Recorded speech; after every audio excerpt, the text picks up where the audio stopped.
بسم الله الرحمن الرحيم. استغفر الله العظيم الذي لا اله الا هو الحي القيوم واتوب اليه.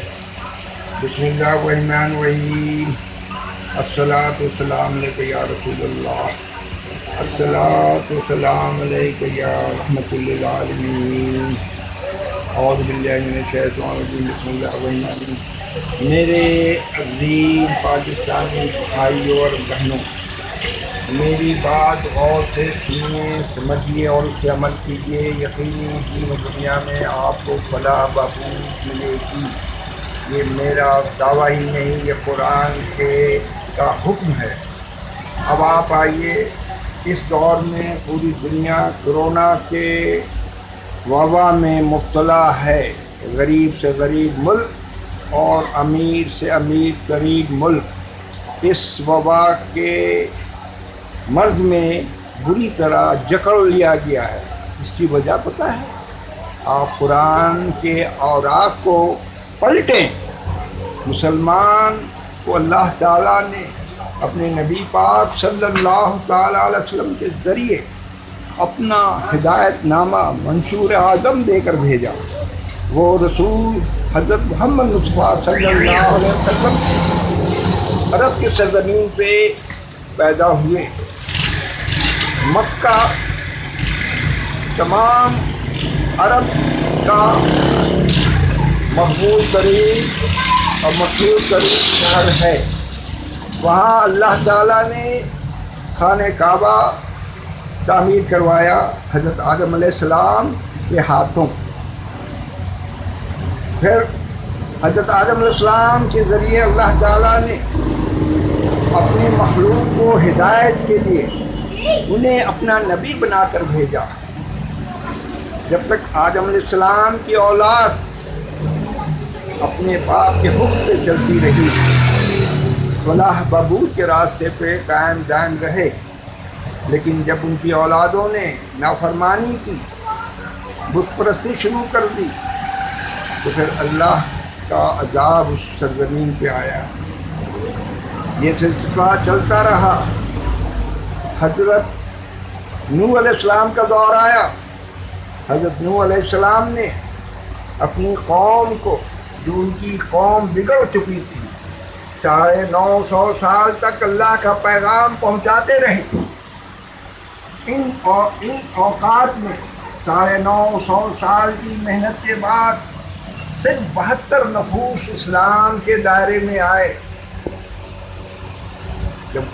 جب ان کا آخری وقت آنے لگا تو اللہ کے دربار میں حاضر ہوئے اور فرمایا، یا رب العالمین، تو نے جو ذمہ داری دی تھی، میری قوم میری بات نہیں مانتی، حتیٰ کہ ہمارا بیٹا بھی ہمارا نافرمان ہے، وہ میری بات نہیں مانتا، اپنی بت پرستی میں لگا ہوا ہے.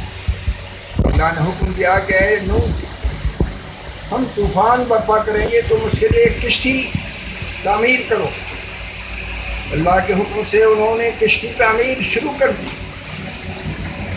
نوح علیہ السلام کے اللہ کو یہ بات ناپسند ہے کہ میری بنی ہوئی کشتی پہ اس طرح کی وہ گندگی پھیلا دی. قدرت کا یہ ہوا، اللہ نے ان کو سزا تجویز کی، اور ایک شخص اس شرارت کی غرض سے اس پہ زندگی پھیلانے کے لیے گیا تو وہ اس میں گر گیا، اور وہ کا مریض تھا.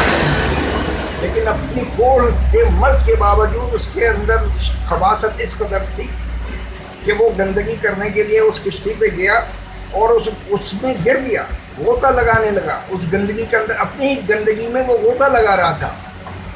لوگوں کی توجہ سے وہ باہر جب نکلا تو دیکھا کہ میرا کوڑ تو اچھا ہو گیا، میں تو کوڑ زدہ بیمار تھا. یہ پھیل گئی پورے آبادی میں، ان کے نافرمانوں میں. ان لوگوں نے کہا کہ یہ تو بڑی شفا والی چیز ہے. انہوں نے ڈبکی لگا لگا کے اللہ کے اس کشتی کو ایسا پاک صاف کر دیا جیسے اس میں کوئی گندگی تھی نہیں. یہ اللہ کا عذاب کا دوسرا نقطہ کہ جس چیز کو تم نے گندگی سے بھرا میں تمہارے جسم سے اسے صاف کرواؤں گا. یہ اللہ کا حکم ہے کہ جس چیز کو عوام ناپسند کرتی ہے اللہ تعالیٰ اس کو پسند کروا کے دکھلا دیتا ہے کہ دیکھ میری حاکمیت پوری کائنات میں اس طرح پھیلی ہوئی ہے کہ تو اپنی قدرت سے ہماری نافرمانی کرتا ہے. ہم نے تمہیں آزادی دی، سانس دی، جسم دیا، آگاہ دیا، عقل، شعور دیا تاکہ تو حق کو پہچان، لیکن تم نے ان تمام چیزوں کو ہمارے خلاف لگا، ہماری نافرمانی پہ لگا، جس کا نتیجہ ہوگا کہ تجھے عذاب علیم ملے گا اس دنیا میں بھی آخرت میں بھی. اب آپ آئیے، لوط علیہ السلام کا دور آتا ہے. لوطی قوم کہ حضرت لوط علیہ السلام کی اہلیہ بھی نافرمان تھی اور وہ لوطی قوم کی سرگنا بن گئی اور ایجنٹ بن کر اپنے شوہر کی مخبری کرتی تھی. اتفاق یہ ہوا جب آخری وقت آیا حضرت لوط علیہ السلام کا، تو لوط علیہ السلام کی خدمت میں کچھ فرشتے بھیج دیے گئے. فرشتے بڑے خوبصورت تھے، نوجوان کی شکل میں تھے، نوعمر شکل میں تھے. یہ لوطی قوم جب دیکھی کہ نوح علیہ السلام کے گھر میں بڑے خوبصورت نوجوان ان کا ایک جماعت آئی ہوئی ہے، ان کی بیوی مخبری کر کے اپنے تمام لوطی سرداروں کو کہا کہ آج تو میرے گھر میں جشن منا ہوا ہے، تم لوگ آؤ اور اس طرح اپنا جو ان کے اندر خواصت تھی اپنی خواصت کو پورا.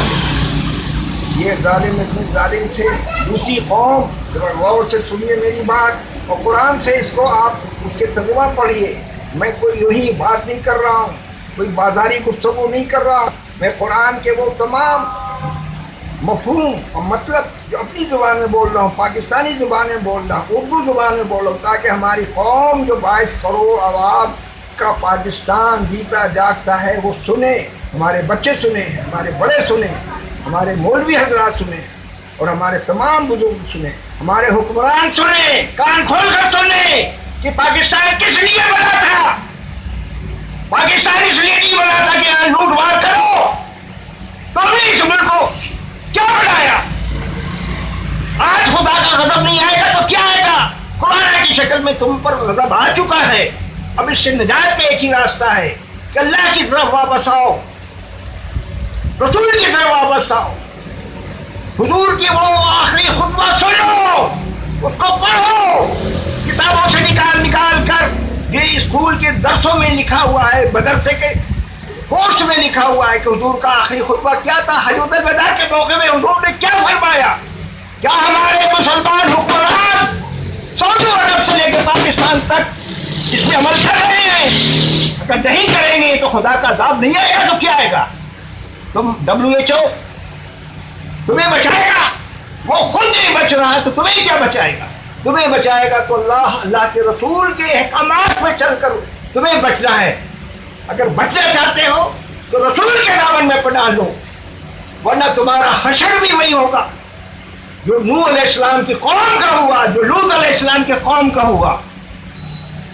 حضور آخری نبی ہیں، انہوں نے سب کچھ بتا دیا، کوئی بات چھپائی نہیں ہے، قیامت تک کے آنے والے واقعات بتا دیے ہیں. لیکن تم ہوشون مسلمان بڑے بڑے حکمران بیٹھے ہوئے ہو، سعودی عرب میں تم نے حکمرانی کی، پاکستان میں حکمرانی کر رہے ہو، مسلمان کے اوپر حکمران کر رہے ہو، تو رسول اللہ صلی اللہ علیہ وسلم کا غلام بن کے حکومت کرو، جس طرح ابو بکر نے کیا، جس طرح عمر نے کیا، جس طرح عثمان غنی نے کیا، جس طرح مولا علی شیر خدا نے کیا، اس طرح حکومت کرو تو تمہاری جان بچے گی. ورنہ میں مرتضیٰ حسین، سید مرتضیٰ حسین کہہ رہا ہوں کہ خدائی کی قسم تم نہیں بچو گے. میں خود سے نہیں کہہ رہا ہوں، میرے بزرگوں نے مجھے بتایا کہ تو بول. میں 78 سال کا ایک بوڑھا ہوں، ضعیف ہوں، 22 سال پہلے ریٹائر ہو چکا ہوں، لیکن مجھے اس کی اپنی زندگی کی کوئی پرواہ نہیں. میں جب دیکھتا ہوں دنیا کے حالات، اپنے حکمرانوں کے چال چلن، تو مجھے دکھ ہوتا ہے. یہ ملک اس لیے نہیں بنا تھا میں نے اپنی 78 سالہ زندگی میں ہر قسم کے خطوط لکھے، حکمرانوں کو بھیجا، سپریم کورٹ کو بھیجا، آرمی چیف کو بھیجا، لیکن ان لوگوں نے اس کو توجہ نہیں دی۔ آج بھی میرے پاس خطوط کے ڈھیر لگے ہوئے ہیں، اسے پڑھو۔ اور ابھی جو کرونا کا وبا آیا ہوا ہے، اس کو سمجھو، یہ عذاب الہی ہے، یہ بیماری نہیں ہے، کسی ڈاکٹر کے پاس اس کی بیماری نہیں ہے، یہ اللہ کے پاس ہے، اور اللہ جسے چاہے بچا دے۔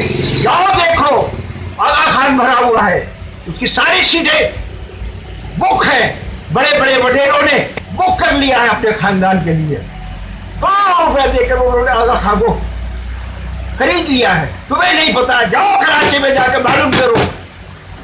ہمارے باری بات اگر تمہیں غلط لگے اور غلط ثابت ہو تو میں نے جوتے مار کر اس ملک سے نکال دو، اگر ہماری بات قرآن و حدیث سے صحیح ہے تو مانو، اسی میں تمہاری فلاح ہے۔ اس کے علاوہ کوئی بات اب میں نہیں کرنا چاہتا، میں اپنی ذاتیات کے لیے نہیں کچھ بول رہا ہوں، میں تم سے کچھ نہیں مانگ رہا ہوں۔ اس ملک میں شریعت اسلام نافذ کرو، دیکھو کورونا کس طرح بھاگتا ہے اور تمہارا ملک کتنی ترقی کرے گا۔ تم نے غیر مسلم طاقتوں کے زیر سایہ رہ کر زندگی گزارنے کی کوشش کی تو تم ذلیل و خوار ہو گئے۔ آج امریکہ تباہ برباد ہو رہا ہے، پورا یورپ تباہ برباد ہو رہا، میں تمہیں نشاندہی کر رہا ہوں، اس کو دو جراثیم نے کھانا شروع کر دیا، ایک کرونا، دوسرا کالوں کے خلاف جو نفرت پھیلی ہوئی تھی، کالوں نے آواز اٹھائی، ہتھیار اٹھا لیا ہے۔ اب تمہارا بچہ مشکل ہے سفیدو، تم نے کالوں کو غلام بنایا ہوا ہے، ہزاروں سال سے تم نے ان کی غلامیت کا مزہ چکھ رہے ہو، اب تمہیں اس کی سزا مل رہی ہے۔ یہ سزا اللہ کی طرف سے ہے، کسی انسان کی طرف سے نہیں، کسی ملک کی طرف سے نہیں۔ بس بات میں ختم کرتا ہوں، عمل کرنا نہیں کرنا آپ کا کام ہے اور آپ کی موقع ہے۔ السلام علیکم ورحمۃ اللہ وبرکاتہ۔ جو پوری دنیا میں پھیلاؤ، میں خود سے تھوڑے بول رہا ہوں، میرے پیچھے میرے ویڈیو کو یہاں سنو گے تو مان جاؤ۔ انہوں نے شہادت اسی لیے نہیں دی کہ ہمارے اوپر حکمرانی کریں۔ صحیح بات ہے۔ امام حسین رضی اللہ تعالیٰ نے شہادت اس لیے نہیں دی تھی، میں حسین رضی اللہ تعالیٰ خاندان کا بندہ ہوں۔